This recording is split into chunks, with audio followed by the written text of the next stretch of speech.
धन्यवाद विकास। और मुंबई से मैं खबर ये दे रहा हूं कि तहव्वुर राणा के प्रत्यर्पण के बाद महाराष्ट्र में किस तरह से राजनीति शुरू हो गई है। एक और जहां पर बीजेपी इसे अपनी सरकार की एक बड़ी उपलब्धि मान रही है कि बीते 6-7 साल से एक लीगल कानूनी लड़ाई चल रही थी अमेरिका की अदालत में, उसमें जीत हासिल हुई और मुंबई को दहलाने वाले आतंकी जिसने की साजिश रची थी, ऐसा एक शख्स अब भारत आ गया है, हमारी गिरफ्त में है और उससे पूछताछ में काफ़ी कुछ जानकारी मिल सकती है। तो वहीं दूसरी ओर महाराष्ट्र में जो विपक्षी पार्टी है, उद्धव ठाकरे वाली शिवसेना, शिवसेना यूबीटी जिसका नाम है, उसके मुखपत्र सामना में आज एक संपादकीय छपा है और उसमें काफ़ी तीखे शब्दों में सवाल पूछा गया है बीजेपी से कि आपने तहव्वुर राणा को ले आया और इसका जश्न मनाया जा रहा है, इसकी खुशी मनाई जा रही है, लेकिन कुलभूषण जाधव का क्या?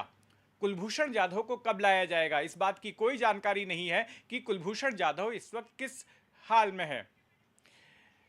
तो इस जो सामना अखबार है मुखपत्र शिवसेना का, उसके कार्यकारी संपादक हैं संजय राउत, जो कि उनकी पार्टी से सांसद भी हैं। आइए सुनते हैं उनका इस मामले में क्या कहना है। तो राणा को लाया है, अच्छी बात है, लेकिन अब राणा फेस्टिवल मत करिए। हमें पूरा भरोसा है ये राजनीति कर रहे हैं और बिहार चुनाव से पहले राणा को फांसी पर लटका देंगे और पूरे देश में डंका पिटाएंगे, देखो राणा को हमने फांसी दी।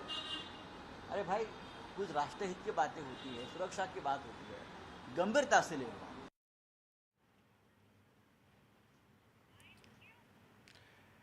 तो आपने सुना संजय राउत को। कुलभूषण जाधव का जिक्र किया है शिवसेना उद्धव बाला साहब ठाकरे की पार्टी ने। तो पहले मैं संक्षेप में आपको ये बता दूं कि ये कुलभूषण जाधव हैं कौन, जिनको नहीं मालूम है उनकी जानकारी के लिए। देखिए, ये मामला साल 2016 का है। कुलभूषण जाधव नाम के एक शख्स जो पहले भारतीय नौसेना में थे और जिन्होंने वॉलेंट्री रिटायरमेंट लेकर ईरान में जो बिजनेस कर रहे थे, उनको पाकिस्तानी खुफिया एजेंसी आईएसआई ने अगवा कर लिया पाकिस्तान अफगानिस्तान बॉर्डर के पास से, और इसके बाद में वहां की मिलिट्री अदालत में उनके ऊपर मुकदमा चलाया गया, उनके ऊपर जासूसी का आरोप लगाया गया और उस आरोप के तहत उन्हें फांसी की सजा सुना दी गई। इसके बाद में भारत की ओर से इंटरनेशनल कोर्ट ऑफ जस्टिस में इसको चुनौती दी गई और इंटरनेशनल कोर्ट ऑफ जस्टिस ने इस मामले में फांसी पर रोक लगा दी। वहीं दूसरी तरफ भारत का यह भी आरोप है कि पाकिस्तान की ओर से कॉन्सुलर एक्सेस नहीं दिया जा रहा था कुलभूषण जाधव के लिए, और भारत का यह मानना है कि मिलिट्री कोर्ट के बजाय सिविल कोर्ट में उनके खिलाफ मुकदमा चलाया जाना चाहिए और उसके लिए भारत की ओर से कोई वकील भेजा जाए, लेकिन पाकिस्तान सरकार इसके लिए तैयार नहीं है। तो यह पूरा कुलभूषण जाधव का मामला है और इसी मुद्दे को तहव्वुर राणा के भारत आने के बाद में अब उद्धव ठाकरे वाली शिवसेना उठा रही है। तो इस पूरे मामले पर बातचीत करने के लिए मेरे साथ शिवसेना यूबीटी के प्रवक्ता आनंद दुबे मौजूद हैं। आनंद जी, स्वागत है आपका दो दूनी चार में। आपसे ये समझना है कि तहव्वुर राणा आ गया, एक बड़ी उपलब्धि है और बीते कई सालों से कानूनी लड़ाई हमारी सरकार लड़ रही थी, तो इसका स्वागत करने के बजाय इसमें भी नुक्स निकाला जा रहा है, इसमें भी खोट निकाला जा रहा है, इस उपलब्धि में इस तरह का आरोप है। देखिए, समझने वाली बात यह है कि तहव्वुर राणा को जो हम भारत लाए हैं, ये बड़ी उपलब्धि है, इससे कोई इनकार कर ही नहीं सकता है। और हमारे सुरक्षा एजेंसियों के लिए बहुत सारी जानकारी मिलेगी, कैसे कैसे वो शामिल था, क्या क्या किया था, कौन कौन शामिल था, पाकिस्तान एक्सपोज होगा, ये तो बड़े खुशी की बात है। लेकिन इसमें राजनीति कौन कर रहा है? हम नहीं कर रहे, हम तो विपक्ष में बैठे हैं। बीजेपी राजनीति करना चाहती है। बीजेपी ऐसा दिखा रही है कि 2014 से पहले ये देश में न कानून था, न संविधान था, न लोकतंत्र था, जो कुछ है अब है। भारत विश्वगुरु बना है 2014 के बाद, ऐसा बीजेपी को लगता है। जबकि आप जानते हैं कि तहव्वुर राणा को 2009 के बाद से ही भारत लाने की कोशिशें जारी रही हैं। डॉक्टर मनमोहन सिंह साहब प्रधानमंत्री थे तब भी, महा विकास आघाड़ी की सरकार थी महाराष्ट्र में तब भी, मुंबई पुलिस ने जिस प्रकार चार्जशीट बनाई थी, जिस पर इन लोगों को ढूंढा था, चाहे हेडली हो चाहे तहव्वुर राणा हो, कि हाँ इनका इन्वॉल्वमेंट था, तब जाकर धीरे धीरे धीरे कोशिशें करने के बाद 2025 में आज हम कामयाब हुए हैं उसको लाने के लिए। लेकिन बीजेपी को लगता है कि नहीं, नरेंद्र मोदी जी अगर नहीं होते तो तहव्वुर राणा नहीं आता। आपत्ति वहाँ होती है कि भाई ऐसा क्यों, यह देश हम सबका है, पक्ष विपक्ष मिलकर जब देश की बात आती है तो देश के लिए खड़े हो जाते हैं, मरने मिटने को तैयार हो जाते हैं। लेकिन बीजेपी का एक ही कहना है कि भैया विपक्ष जो है वो गंदी राजनीति करता है, जो कुछ करते हैं हम करते हैं। तो हम उनसे सवाल पूछते हैं कि जब अबू सलेम को 2005 में पुर्तगाल सरकार से प्रत्यर्पण करके भारत लाया गया, तो उस समय डॉक्टर मनमोहन सिंह जी प्रधानमंत्री थे। उस समय महाविकास आघाड़ी की सरकार महाराष्ट्र राज्य में थी, लेकिन उन्होंने तो बिल्कुल ढिंढोरा नहीं पीटा कि 93 के बम कांड का सबसे बड़ा मास्टरमाइंड जो दाऊद के बाद अबू सलेम था उसको हम लाए, ये तो नहीं कहते।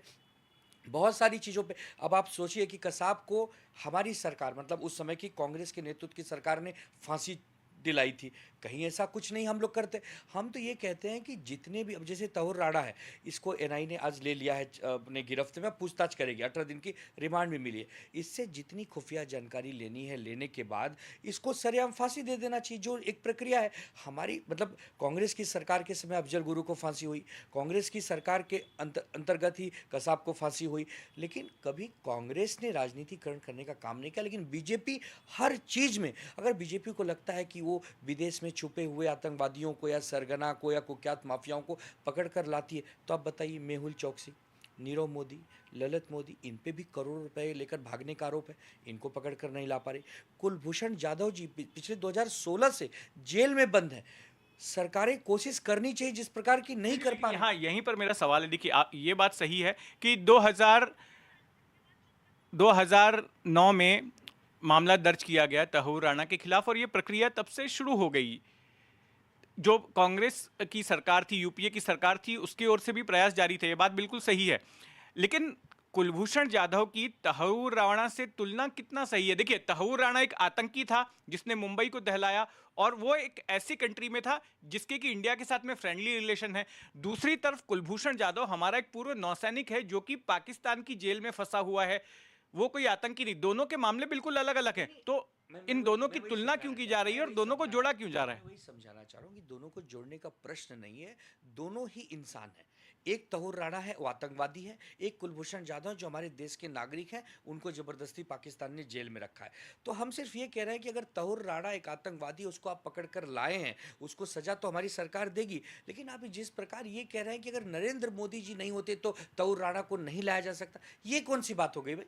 हमने तो एक उदाहरण देने का काम किया है कि तहूर राणा एक अपराधी है, उसको आप लाए हैं, अच्छी बात है, स्वागत है। उससे बहुत सारी चीज़ें हमें जानने मिलेंगी, हमारी सरकार की जो खुफिया एजेंसी है उनको बहुत कुछ सीखने मिलेगा। और दूसरी बात, जो हमारे कुलभूषण जाधव हैं, हमारे देश के नागरिक हैं, अगर उनको भी हम छुड़ा कर लाते हैं तो ये देश के लिए भी एक बड़ी जीत की बात होगी। तो हम तो सिर्फ ये कह रहे हैं कि इसका ढिंडोरा न पीटा जाए, इसका राजनीति न किया जाए। हमने सिर्फ उदाहरण दिया है, बाकी हमारा मनसा नहीं। देखिए, तहूर राणा की वजह से 166 लोगों की जिंदगियां चली गई, 300 से ज़्यादा लोग घायल हो गए। मुंबई की अस्मिता, मुंबई की सभ्यता पर उसने हमला करवाया, वो सबसे बड़ा मास्टरमाइंड था। हम तो ये चाहते हैं कि हाफिज सईद को भी पकड़ कर लाया जाए, हम तो ये भी चाहते हैं कि डेविड हेडली को भी पकड़ कर लाया देखिए, जाए। कुलभूषण जाधव की बात की और उसको लाने की बात सवाल उठा रहे हैं, तो एक तरफ बीजेपी की ओर से ये भी तर्क दिया जा सकता है कि आज कुलभूषण जाधव जिंदा है तो वो इस सरकार की वजह से ही है, क्योंकि इंटरनेशनल कोर्ट ऑफ जस्टिस में इसी सरकार ने, भारत सरकार ने अपील की, नहीं तो पाकिस्तान की मिलिट्री कोर्ट ने तो उनको फांसी की सजा सुना दी थी। लेकिन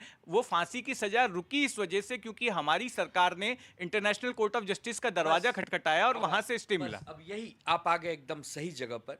हम यही कह रहे हैं कि एक राजनीतिक और कूटनीतिक प्रक्रिया है, दो देशों के बीच में कोई भी सरकार रहेगी तो ऐसे ही कदम उठाएगी। अगर आज डॉक्टर मनमोहन सिंह साहब होते तो भी तहूर राणा को लाया जाता, आज नरेंद्र मोदी जी हैं तो भी तहूर राणा को लाया गया। हम यही समझाना चाह रहे हैं बीजेपी और सरकार को कि जब बात देश की होती है, बात जब हमारे प्रतीक की अस्मिता की होती है, तो उसमें आपको राजनीति नहीं करनी चाहिए। ये उदाहरण उसी प्रकार है जैसे रेल की पटरी बिछाया अगर कांग्रेस ने है और इंजन चलाया बीजेपी ने है, तो दोनों को उसमें एक प्रकार से तारीफ होनी चाहिए। ये ना हो कि इंजन हमने चलाया लेकिन रेल की पटरी तो जिसने बिछाया था उसकी कोई तारीफ ही नहीं हो रही है। हम यही कह रहे हैं कि अगर तहूर राणा आज लाया गया है तो इसमें पिछली सरकारों का भी योगदान है, इस सरकार का भी योगदान है, और कुलभूषण जाधव को भी रिहा करके लाना चाहिए, और जो आतंकवादी बाहर घूम रहे हैं खुलेआम, उनको भी हमारे देश में लाकर सजा देने का काम। आज भी दाऊद नहीं आ पाया, आप बताइए ना। आनंद जी, हमारे पास थोड़ा समय सीमित है।